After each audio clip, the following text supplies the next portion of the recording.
तुम्हाला माहीत असेलच की गणपती पार्वती मातेच्या आज्ञेवरून दाराबाहेर पहारा देण्यासाठी उभे होते. तेव्हाच महादेव तिथे आले. पण आज्ञेचे पालन करत गणेशांनी त्यांना आत प्रवेश करू दिला नाही. त्यामुळे पिता-पुत्रांमध्ये वाद निर्माण झाला. त्या क्षणी रागाच्या भरात महादेवांनी त्रिशूल उगारला आणि क्षणातच गणेशाचे मस्तक धडापासून वेगळे केले. पार्वती मातेच्या अश्रूंनी कैलास हादरला. महादेवांनी तात्काळ एका हत्तीचे मस्तक आणले आणि गणेशांना नवजीवन दिले. हाच दिवस आपण गणेश जयंती म्हणून साजरा करतो. पण तुम्हाला माहीत आहे का, जेव्हा गणेशाचं मस्तक शरीरापासून वेगळं झालं होतं, तेव्हा ते मस्तक पृथ्वीवर कुठे पडलं?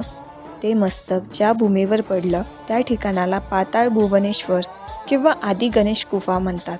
आजही तिथे त्या मस्तकाची पूजा केली जाते. बराच काळ हे मंदिर लोकांच्या नजरेपासून लपून राहिलं होतं. पण कलियुगात आद्य शंकराचार्यांनी हे मंदिर शोधून काढलं आणि त्याचा जीर्णोद्धार केला. आणि म्हणूनच असं मानलं जातं की या गुफेत दर्शन घेणारा भक्त केवळ गणेशाचं नव्हे, तर त्यांच्या अद्भुत शक्तींचं आणि अमरत्वाचंही दर्शन घेतो. जसं गणेशांना नवजीवन मिळालं, तसं तुमचंही आयुष्य बदलू शकतं. फक्त मनापासून विश्वास ठेवला पाहिजे.